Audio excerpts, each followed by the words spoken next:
We want him in Formula One as soon as possible. Aged just 16, Max became a record breaker. He's obviously a very talented young man. He'll become the youngest ever Formula One driver. I think every Formula One team from the top 5 were interested in him. And Max has allowed Red Bull TV exclusive access to see just what it takes to reach the top, as he prepares to join the next generation of F1 drivers.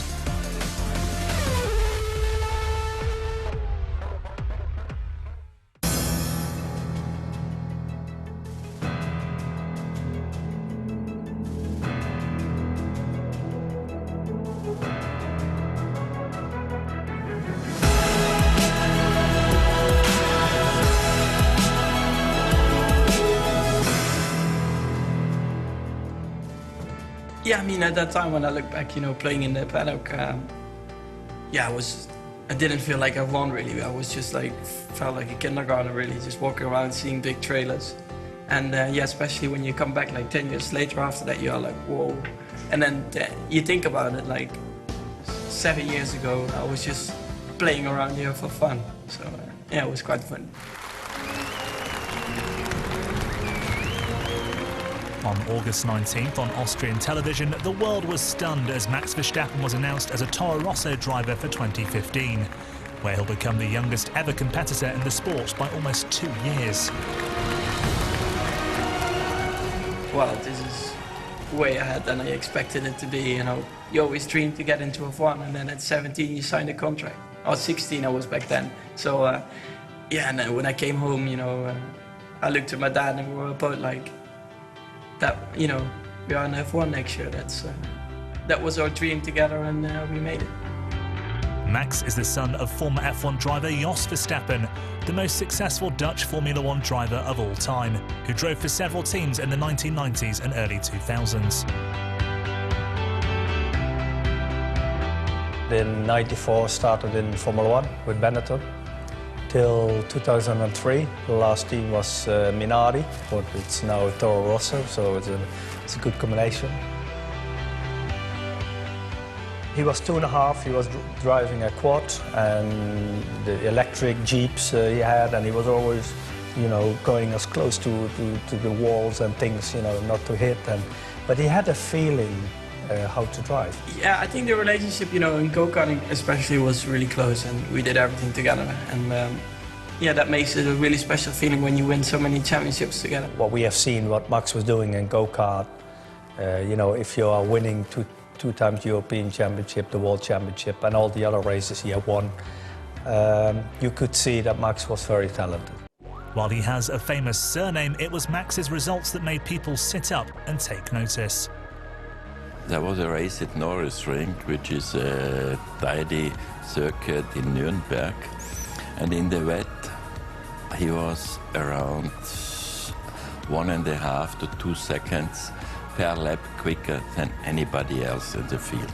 And you know, you have only 4 corners, and he always looked safe. The others were sliding, locking wheels and so on, and there was clear there is really something very, very special. I mean, obviously his karting pedigree was quite exceptional, and you know, I tend to try and keep an eye on who's making progress, and certainly the amount of excitement and you know, enthusiasm there was around Max and his karting achievements has been very impressive. And then, of course, a big step to Formula 3, but the way he dealt with that and how competitive he was immediately was also very impressive. Such were his results at junior level, Max found himself being approached by several top teams during just his first season away from karts.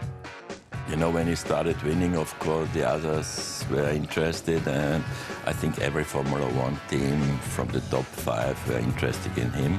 But it was nice from him that he has chosen to work with us. I think it was in Hockenheim when we sat down with Helmut about Max, and the way he was, what he was talking to us, that made us very interesting to go with him. We were already talking since 2010, I think, so that's already quite a long time, and we got a really good feeling about it. And you know, like now, I'm really happy that I signed for them. We want him, and we want him in Formula One as soon as possible.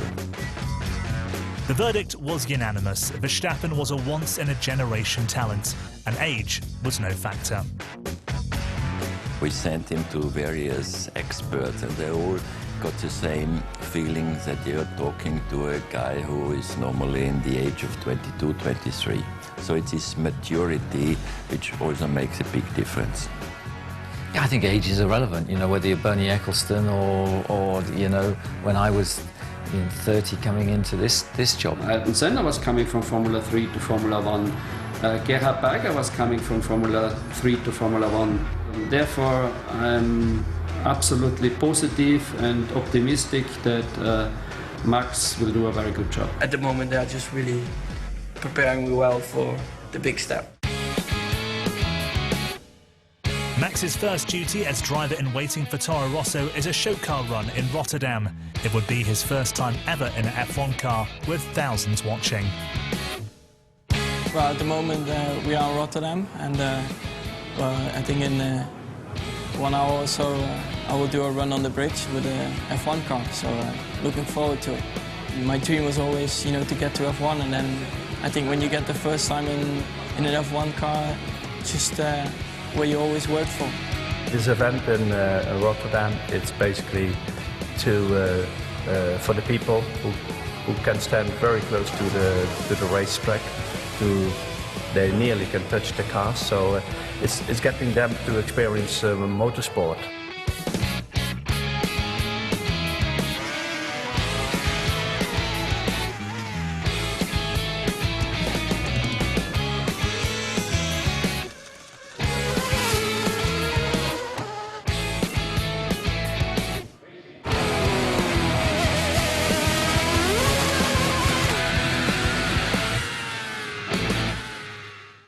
But his first time in the car doesn't go to plan.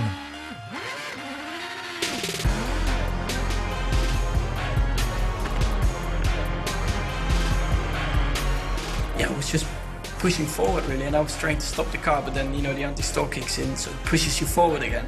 And it's quite strong. It's not so easy to stop a Formula 1 car. I learned from it, and I had to pull the clutch a bit earlier. It was a mistake, but you know, I think many drivers made that mistake. Everybody has done stupid things in this life, in a go-kart or first time in a racing car or the first crash, or, you know, but it's all about the experience.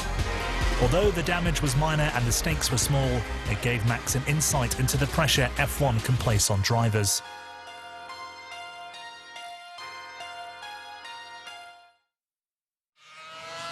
Next time, Max is pushing the limits of an F1 car for the first time. Well, today we are in Adria, Italy. Will be my first proper F1 test. For Max, it's important to learn a Formula 1 car, the speed, the braking, how fast their car is, just to adapt to a new situation. The after what happened in Rotterdam, you know, I didn't want to make any mistakes.